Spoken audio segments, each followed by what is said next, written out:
Hi, this is Evan Jones from LawSchoolly.com. We're looking at Game 3 from Preptest 29. This is not the hardest game ever, but it's maybe not as easy as you would hope it would be, given that Game 2, that mannequin game, was so tough. So keep your wits about you. If you're good at linking rules, this one will not be too difficult. It is a basic ordering game or basic linear game, depending on your terminology. Okay, let's take a look. So for the basic setup, it's pretty much as simple as it gets. We've got awards being given in a row, and there's 7 awards, 1 spot for each, and we've listed them up here: French, German, Hebrew, Japanese, Korean, Latin, and Swahili. And then we have the following rules. German awards not presented first, easy strikeout rule there. I often find these rules tricky to remember later, probably in part because they're often isolated, not connected to any other rule. This is something you want to be aware of and try and get really good at making those stick out in your brain. So always write that in the main diagram.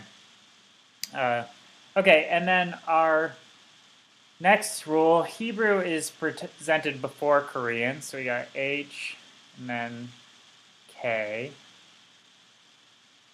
Latin sometime after, Latin sometime before Japanese. Latin, sorry, that's an ugly L. Latin, then Japanese.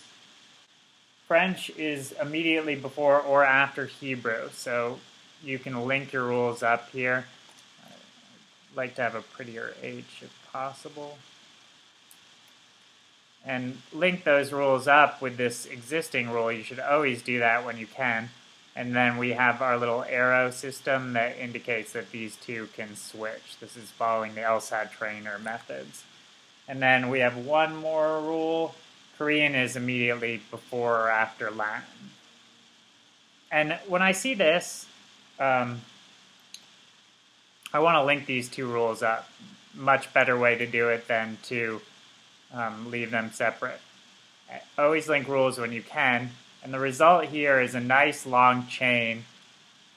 You can make it pretty if you want, depending on how good you are at kind of seeing what you've done so far. But you always want to link rules like this up. And now we've got this nice long chain that's going to determine a whole lot of the order for the game. So just working with this one chain is all you have to do. And be aware, say something's placed here. How are these two blocks going to go in relation to that? That's the sort of thing we'll be working with here. Not too tricky, very classic ordering game scenario. Okay, for question 14, which of the following must be true? You're just going to be using your chain, so this is like the easiest thing ever. And it happens that the correct answer is A. The French award is presented sometime before Japanese. Yeah, from our diagram, it's obvious that French has to be before Japanese. HF, then KL, then J. It's always going to be this fixed order. So circle A and move on. You know what? From now on, when I'm doing a question, I'm going to put up at the corner this, so as you flip through the video, you can easily see what question we're talking about. So let's move on to question 15. Okay, question 15. If Hebrew is presented fourth, which of the following must be true? And when you have the ability to just quickly make a bunch of inferences, just go ahead and make them. The only way to fit the chain in, like here, you've got K, L, and J, and you don't know which one, KL or KL. And then J, and then this F has to be here. That's, a very quick inference that you can make using your ordered chain. You can even go further. G can't be in 1, so it's there. Our only remaining free variable is Swahili. Swahili is the only unrestrained variable in the game. Always circle free variables like that as a kind of visual cue to yourself that S is very free, can basically be anywhere in this game. And then with this, obviously, it's going to be very easy to get the answer. What must be true? French fifth? Nope. German third? No. Japanese sixth? Hell no, can't be true. Korean fifth? That could be true, but it's not a must be true. Very critical that you don't do some arbitrary order. Leave this flexibility in here with the split option rules, which symbolize that L and K can switch positions here. So that could be true, but it's not a must be true. That leaves us with E is the correct answer. Swahili is presented first. Yep. So once you've got this chain and you start realizing how to work with it, pretty easy questions from here on out. Question 6, if G is third, which of the following could be true? So put your G in third. Looking at these rules, I kind of wonder how these two blocks can fall, given that this G is sort of stuck right in the middle. If you try and get the whole chain afterwards, you quickly run out of room. You can't have the J hanging off the end there. So that's no good. That forces the H and F block into these first two spots. And you don't know about the order in there. You just know that they've got to be in there. So with that, I'd go to the problem because there's a lot of stuff that can move around back here. Not really worth it to make further inferences. You can just do that work in your head. So French is fourth. Is that possible? Could it be true? No. It has to be in 1 or 2. Japanese fifth. This is what I'm talking about with just doing this in your head quickly. No, Japanese can't be fifth because then there's no room for K and L here. They can't be in the same spot. So that's out. The Japanese award is presented sixth. This looks promising.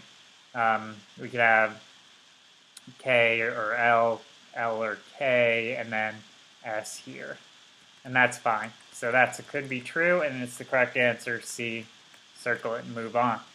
17, the earliest that the Japanese award could be is, and then you're just trying a bunch of different options. With questions like this, you always just want to try and get it the earliest possible and see if that works or doesn't. I mean, it's a time-honored way to do this. So just throw in your F, K, L. Those are all things that have to be before J. Fifth is the earliest we could get it, and then G and S can be out here. It doesn't matter where they are. But yeah, it works to get J in as early as possible, so just look for the option of putting it in fifth in the answer choices. It's C. Perfect, that's our correct answer. Question 18. If the Japanese award is presented sometime before the Swahili award, so here you add an extra rule, and make sure you kind of circle this or something so that you remember that this is just for this question only. And you can erase that later. I don't want you thinking that this rule that extends beyond this question. So it asks what could be true except. All the following could be true except we're looking for one that must be false. The German award is presented immediately before the French award is presented. I can see that this isn't possible because with this long chain, this now uses every single variable except G. So H, F, K, L, J, S, that forces G into the one spot where it can't be, and thus this cannot be true. It's a must be false, and it's your correct answer, A. Luckily, it's the first answer choice, but it makes for a quick solve. They do that to you a lot. Make it look hard, but then it's easy. So, okay.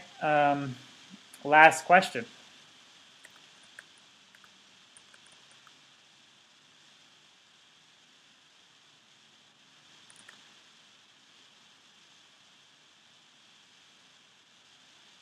For 19, the order in which the awards are presented is completely determined if which of the following is true.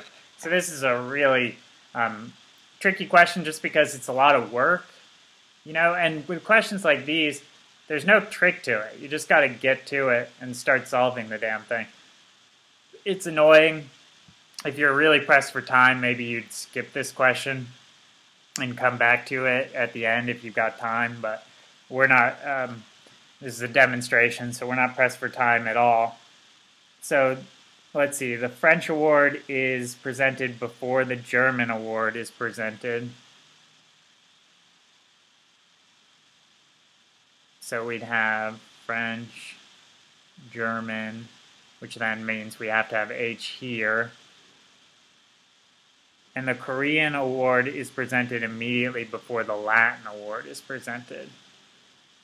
Korean, Latin, and then you'd have J. I can see right away that this doesn't fix the order completely, and but you might have to do a little mini diagram for it.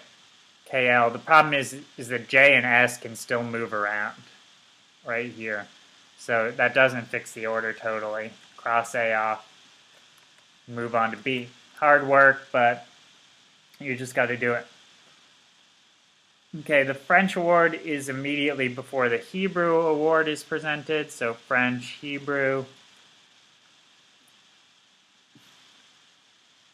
And the Hebrew award is immediately before Korean, so KL.